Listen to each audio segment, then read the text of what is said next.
Bonjour les cancers, je vous souhaite la bienvenue pour ce tirage spécial célibataire pour le mois d'avril 2021.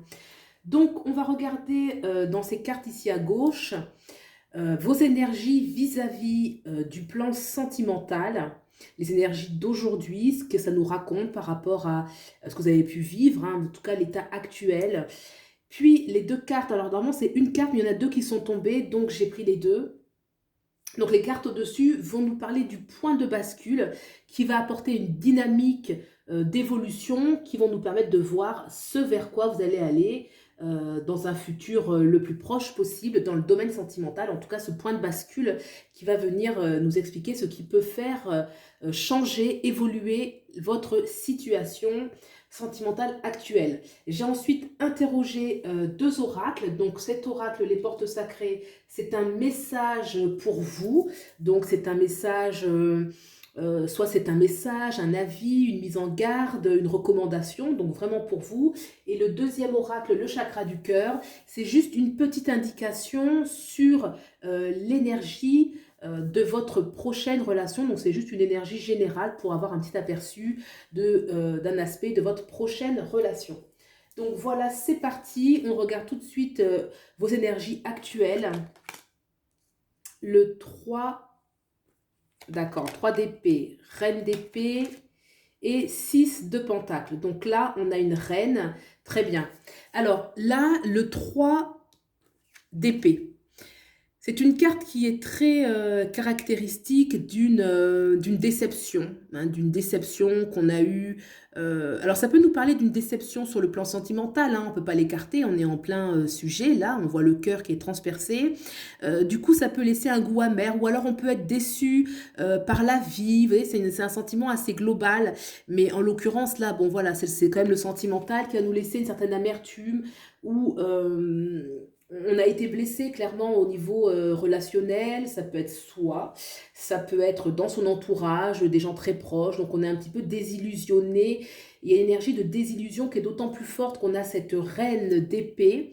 Alors la reine d'épée, c'est une reine, hein, donc elle est bien sûr dans une certaine dignité, mais la reine d'épée, c'est celle qui va être au niveau mental surtout. Donc, elle a un regard lucide sur la réalité et elle n'a pas envie d'être dans l'émotionnel, en tout cas, il y a une protection, c'est-à-dire qu'on ne se laisse pas, que ce soit conscient ou non, on a un regard sur le domaine sentimental qui a un regard qui est relativement froid, hein, c'est-à-dire qu'on ne s'emballe pas, on n'est pas dans la passion, on n'est pas...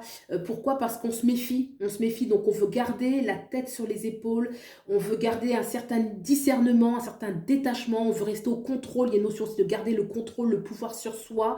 Donc la reine d'épée ici, le fait que ce soit une reine, donc c'est une posture d'autorité, c'est une posture de stabilité, il semblerait que voilà, c'est quelque chose qui est assez fort, assez ancré en nous, de vouloir vraiment rester sur une position de peut-être de méfiance, puisqu'on a ce cœur derrière qui est blessé.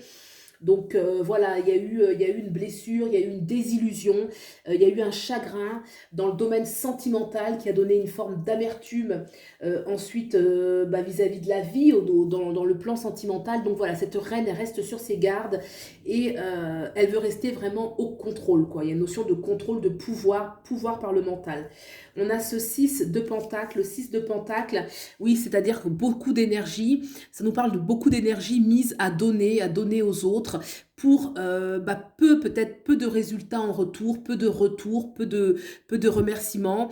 On voit les personnages qui sont en bas, qui n'ont d'intérêt que de recevoir, hein, et ce personnage au-dessus qui, riche de ce qu'il est, voilà, déploie beaucoup d'énergie, donne de sa personne, donne de ce qu'il a, et peut-être qu'il y a beaucoup d'énergie à avoir donné sans forcément qu'il y ait eu un retour juste. Donc là, dans l'état actuel des choses, c'est peut-être inconscient, hein, c'est peut-être inconscient, mais il y a une forme d'autoprotection, hein, peut-être qu'on aspire à une nouvelle relation, mais il y a une forme d'autoprotection due à une désillusion sur le plan sentimental. Même si aujourd'hui, par exemple, hein, si on a tourné la page sur un passé, même si on a tourné la page sur une personne en particulier, on peut avoir gardé de façon sous-jacente un petit peu la peur, voilà, de se dire, bon, voilà, quand on se jette dans les histoires d'amour, j'ai envie de dire on a 18 ans, 20 ans, on est tout frais, on est tout positif, Et là, même si on aspire autant, il y a une forme de retenue, hein, elle est vraiment clairement exprimée, il y a une forme de retenue consciente ou inconsciente, parce que voilà, on a pris de la maturité, on a pris de la bouteille, j'ai envie de dire, et cette reine, clairement, elle se dit, bon, cette fois-ci, je reste lucide, et je vais faire preuve de discernement et peut-être d'exigence, parce que ça reste une reine, donc il y a une exigence. On va regarder ce point de bascule. Alors, il y a 2 cartes qui sont sorties, il y a l'ermite et la roue, donc ça fait 2 cartes, la roue de fortune. Donc 2 arcanes majeures, hein, c'est pas rien là, je vous les montre. Donc l'ermite et la roue de fortune. Donc on va d'abord parler de l'ermite. L'ermite, c'est une énergie d'intériorisation. Voilà, on voit ce personnage qui est clairement replié sur lui-même. Alors, je précise que c'est vrai que c'est une carte de solitude, mais d'intériorité. On va regarder à l'intérieur de soi. On voit la lanterne qui est allumée. Donc, c'est un travail sur soi qui est très, très, très positif. Ça nous parle aussi d'un aspect curatif, c'est-à-dire que l'ermite va aller plonger dans sa propre solitude pour apprendre à vraiment se connaître, pour apprendre aussi à se guérir, hein. On va dans les profondeurs de son être, bah, c'est parce qu'il faut se guérir. On veut aller voir loin, on veut aller sortir de soi les blessures qui se sont un peu enquistées, hein, de façon à ce que ça dure. Hein, il y a un travail, en tout cas, une invitation, parce que là, c'est le point de bascule, hein, c'est ce qui va permettre justement, voilà, il y a une notion de guérison, puisqu'on voit la régénération. L'ermite, c'est une carte qui va être porteuse de lumière, elle porte cette lanterne, donc elle descend dans ses profondeurs, mais elle descend avec cette lanterne, elle descend pas, c'est pas la solitude où on descend dans des ténèbres et pour se perdre un petit peu l'énergie de la dépression, pas du tout, c'est on descend dans ses profondeurs pour aller voir ce qui s'y cache, pour jeter éventuellement ce qui doit partir, et d'aller voir la quintessence un petit peu de notre vie intérieure pour en ressortir beaucoup plus fort et régénérer. Hein, il y a une notion d'aller dans les profondeurs pour se régénérer. Et on a justement la roue juste derrière, la roue de fortune, très très belle carte. Regardez cette belle carte. Là, on voit, regardez les 2 énergies, comment, là on voit une femme qui est couverte, donc là elle n'est pas là pour séduire, hein, elle est dans son intériorité, elle fait pas semblant, elle est avec elle-même. Donc c'est une femme, vous pouvez être un homme, ça marche très bien, hein, c'est l'image dont je parle. Et on a juste derrière cette carte magnifique, donc on voit déjà une jolie jeune femme qui est jolie, et elles ont à peu près les mêmes postures, hein. Je ne sais pas si vous voyez, regardez comme elles ont la même attitude en fait, mais elles ne dégagent pas du tout la même chose. Celle-ci, on voit les 2 mains qui sont posées, voilà, donc elle est posée sur sa lumière intérieure, et elle est posée sur cette roue qui va tourner. Vraiment, je trouve c'est très très beau. On voit donc une jeune femme avec cette roue qui est fleurie, et quelque chose de très sensuel, de très joli qui se dégage de cette carte. Et la roue de fortune parle que la roue va avancer et que du coup on va tourner une page. Et la roue de fortune, c'est une carte très positive puisqu'elle annonce un renouveau en notre faveur, hein. Ça va vraiment en faveur du consultant. Donc voilà, il y a d'abord un travail de solitude, un travail d'introspection, une solitude qui est constructive, hein. C'est la solitude constructive qui va, on va forer loin pour apprendre à davantage se connaître ou guérir. Ça peut parler d'un travail thérapeutique aussi. Et pour cette roue de fortune, partir sur un nouveau départ. On a le sablier, regardez le sablier qui est juste ici, qui parle de la notion de temps, que les choses, une invitation à faire les choses dès maintenant, hein, parce que le temps est compté, hein, notre temps est compté, on nous le rappelle, de ne pas reporter à demain, et que les choses devraient aller assez vite, hein. On peut le prendre aussi dans ce sens-là, qu'une fois que le processus va être mis en place, bah, une fois que la roue elle tourne, et bah, elle tourne, voilà. Donc une invitation à ne pas perdre de temps, à faire les choses qu'il y a à faire, ne pas hésiter, voilà, à prendre ce point de bascule puisqu'il est très porteur. On va regarder, une fois que cela a été fait, les nouvelles énergies, vos nouvelles énergies sur le plan sentimental. On a le 6 de coupe, la reine de bâton, et on a encore une reine ici au centre, 2 reines. Le roi de bâton, d'accord, donc là, super, on a la reine et le roi de bâton. Ça, c'est positif. Ça, c'est très positif. Alors, déjà, on voit le 6 de coupe. Le 6 de coupe, moi, je ressens l'énergie principale, c'est le jeune homme. Le jeune homme qui est au-dessus et qui est convoité. C'est-à-dire que là, cette fois-ci, il y a une énergie. Vous voyez, regardez celle-là. Celle d'ici, on voyait que, voilà, on mettait beaucoup d'énergie à donner aux autres avec peu de retour. Et là, ça reste encore un 6 de coupe, mais cette fois-ci, c'est différent. Le 6 de coupe, là, je vois que cette personne, elle est convoitée par 2 personnes. Il y a une notion de... On a, j'ai envie de dire, presque l'embarras du choix. Que qu'on va être une personne qui va être appréciée. On va être une personne dont les gens auront envie. Vous voyez, là, on voit ces deux femmes qui, alors après, peut-être qu'il faut faire le bon choix, ou enfin, une notion de dire qu'on peut trouver des personnes qui vraiment vont nous respecter, vont... Je ne sais pas pourquoi j'ai eu le mot vont nous courir après. Alors, c'est pas forcément le but d'être... mais c'est toujours valorisant, c'est-à-dire que cette fois-ci, c'est les autres vraiment qui voudront de vous, c'est de bonnes personnes, hein, parce que c'est comme les couples. Les couples, ça veut dire que ça reste quelque chose de relationnel, de positif. Une invitation quand même à faire le bon choix. Ça reste le 6 de coupe à faire le bon choix. Mais en tout cas, vous êtes dans une dynamique, c'est ça qui est intéressant, d'être dans une dynamique sentimentale. Hein. On voit ce jeune homme est dans une dynamique sentimentale où cette fois-ci, il peut aimer et il a le choix. Il a le choix entre qu'est-ce qu'il veut dans le choix de partenaire, j'ai envie de dire. On a derrière cette reine. Alors, la reine de bâton. C'est intéressant parce que on avait donc la reine d'épée ici, vous vous souvenez, et là, on a la reine de bâton. Donc, on garde sa posture de reine, on garde son titre. Cette fois-ci, on n'est plus dans le mental. La reine d'épée, on était vraiment dans le mental, la lucidité, on calcule, on garde dans le contrôle. Cette fois-ci, non. La reine de bâton, il y a une notion où elle est beaucoup plus... c'est une reine qui est beaucoup plus sensuelle, qui est beaucoup plus dans la matière, qui est beaucoup plus dans l'abandon. Elle n'est pas forcément dans un abandon émotionnel, excessif, comme on peut le trouver. Enfin, excessif, non, mais c'est pas l'émotionnel de la reine de coupe. C'est la reine de bâton. Ça veut dire que il y a une notion de sensualité, il y a une notion de force intérieure, il y a une notion d'affirmation de soi, l'affirmation de soi. Et je pense que c'est important parce que peut-être là, vous avez beaucoup donné avec ce 6 de pentacle où on est en train de donner beaucoup d'énergie pour les autres. Et là, non, là, cette fois-ci, c'est nous qui avons le choix. C'est les autres qui courent après nous. Et surtout, on garde sa volonté, on garde son titre, on ne se perd pas. Voilà, on ne se perd pas dans la relation, on ne se fond pas dans la relation. On n'est pas... bah oui, parce qu'on est passé quand même par la connaissance de soi. On a dû souffrir parce que l'ermite, c'est une carte quand même de solitude. Donc, on passe pas par une période de souffrance et d'isolement parce que finalement, on se retrouve seul avec l'ermite pour avoir vécu tout ça et pour se reperdre à nouveau. Cette fois-ci, on garde le contrôle dans sa vie, mais pas le contrôle parce qu'on a peur et qu'on retient les choses. Le contrôle parce qu'on a une assise intérieure, on se connaît et on ne se perd plus, on ne fonctionne plus de la même façon. Il y a eu une mort-renaissance quelque part. Ce qui est intéressant, c'est que cette reine, il y a le roi à côté. Ça veut dire qu'on a deux... la reine et le roi, c'est deux bâtons, donc la même... c'est les bâtons, ça veut dire qu'il y a une vibration. La reine et le roi, bah, ça va représenter un couple en fait. Hein. La reine, le roi, deux bâtons. Donc là, on est sur probablement une relation de même niveau. Hein, de même niveau, oui, alors on pourrait le dire social si on reste accroché à la carte, mais ça veut dire que les personnes se valent, qu'elles sont compatibles, l'une va avec l'autre. Il n'y a pas la reine sans le roi, ni le roi sans la reine. Vous voyez?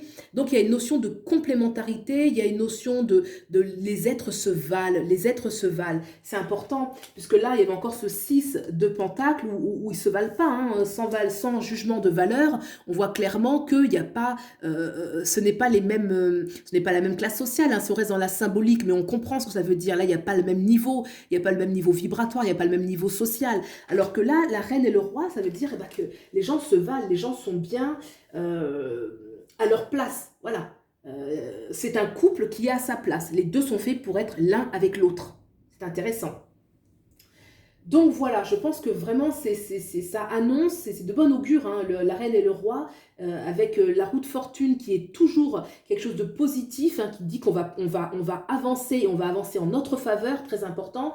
Je pense que c'est vraiment de bon augure et qu'il ne faut pas avoir peur de ce point de solitude, de ce point de reconnexion avec soi-même, d'introspection, et puisque c'est vraiment très porteur. On va regarder maintenant les deux cartes de l'oracle. Alors, qu'est-ce que nous dit les portes du féminin? Un message pour vous. Ah, la déesse cosmique. La déesse cosmique. Alors là, c'est très, très vaste, la déesse cosmique. La déesse cosmique, pour moi, je dirais que ça va représenter le grand yin. Le grand yin, c'est extrêmement vague et vaste, je suis d'accord.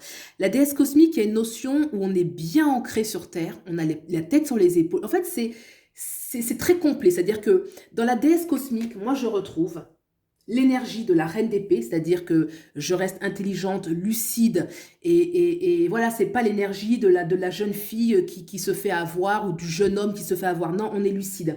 Il y a l'énergie aussi de la reine de bâton. La reine de bâton, c'est celle qui manifeste sa volonté, c'est celle qui a un grand pouvoir sensuel, un grand pouvoir dans la matière. Ça va aussi englober la reine de coupe. Hein. La reine de coupe, c'est celle qui déborde d'émotions, qui vit sa plénitude intérieure sans retenue, hein, puisque justement, elle a tous les éléments en elle. La déesse cosmique, pour moi, c'est vraiment l'assemblage de toute la femme dans tous ces éléments, feu, eau, air et terre. La déesse cosmique va donc parler à la fois de la terre, bien sûr l'ancrage sur terre, mais il y a une notion spirituelle. Il y a une notion donc de la déesse cosmique, quelque chose de vibratoirement élevé, une connexion spirituelle qui annonce un message pour vous, l'air de dire que vous avez en fait cette force en vous. Avec la déesse cosmique, j'ai envie de dire que tout est possible. Tout est possible, quelles que soient les épreuves par lesquelles on passe, le fait d'avoir ces énergies en soi, de pouvoir aller puiser, et pour aller puiser, c'est vrai qu'il y a l'ermite, hein, cette profondeur, d'aller puiser en soi, d'aller trouver justement toutes ces forces latentes qui sont en nous, ben en fait c'est une puissance illimitée, quelque part, la déesse cosmique, il n'y a rien au-dessus de... Enfin, quand on voit la déesse cosmique, c'est très divin, c'est très... et je vous remonte un peu la carte, voilà. Et pour moi, c'est pas du tout seulement éthérique, quoi. C'est pas seulement la déesse cosmique, la tête dans les nuages. Non, non, pas du tout. Elle incarne aussi la déesse mère. Il y a vraiment le côté, la mère, la femme, la personne spirituelle, le grand yin, quoi, dans sa globalité. Je trouve que c'est une très belle carte. Très, très belle carte. On va regarder maintenant avec curiosité un petit peu un petit message sur votre prochaine relation. Alors, c'est vraiment un message général, hein, puisque là, c'est juste pour avoir un petit clin d'œil. Alors, ok. Adapte-toi à son rythme émotionnel. Comment on va le lire? Eh bien oui, c'est logique. C'est logique parce que la déesse cosmique, elle est quand même... elle est grande, quoi. Elle est très vaste, elle est puissante. Voilà, elle est puissante. Il ne faut pas avoir peur de cette puissance. Je pense qu'il ne faut pas en avoir peur. Elle est puissante. Ça veut dire que... Et là, on a la reine et le roi. Alors, on a tendance à dire que derrière tout grand roi tout grand homme plutôt se cache une femme. Et alors peu importe le genre, c'est une façon de dire que les gens en fait sont complémentaires, ils peuvent être ensemble, ils peuvent s'apporter subtilement, ils vont s'apporter subtilement. Adapte-toi à son rythme émotionnel. La personne, de par tout le jeu, ça va être une personne qui vous mérite, que vous méritez, avec qui il y a beaucoup de complémentarité. Mais peut-être que vous allez avoir de l'avance au niveau vibratoire. C'est pas que vous êtes supérieur à lui, il faut pas le prendre comme ça, parce qu'on va pas se dire la reine est supérieure au roi, la femme à l'homme, l'homme à la femme, c'est pas comme ça. Mais il y a une dimension où peut-être que vous avez une compréhension qui sera plus grande que celle de votre autre. Et pourtant, vous allez être complémentaires. La reine et le roi, on est complémentaires. Mais il y a peut-être une longueur d'avance dans la sagesse, dans la compréhension de la vie, dans la compréhension des choses. Et c'est très bien. Les personnes ne peuvent pas être identiques et au même niveau parfait. Tant que l'équilibre est là entre le donner et le recevoir et que chacun est à sa juste place, il n'y a pas de problème à s'adapter au rythme émotionnel de l'autre. Il n'y a pas de problème. Je pense en plus que la déesse cosmique, elle englobe aussi la mère. La mère, c'est celle qui est capable de donner. Voilà, c'est la mère dans toute sa magnificence. Et la mère peut avoir une certaine patience et un certain accompagnement aussi pour l'autre. Donc moi, je vois ça comme quelque chose de positif, surtout que là, ici, comme je l'ai dit, je le répète, hein, la reine, le roi, donc on est quand même, on est avec la personne, on est vraiment avec la bonne personne, quoi. Voilà, et bien écoutez, j'espère que ce tirage vous a plu. Si c'est le cas, vous pouvez liker, vous abonner, soutenir la chaîne. Je vous remercie beaucoup. Et puis, je vous souhaite le meilleur et je vous dis à bientôt. Au revoir.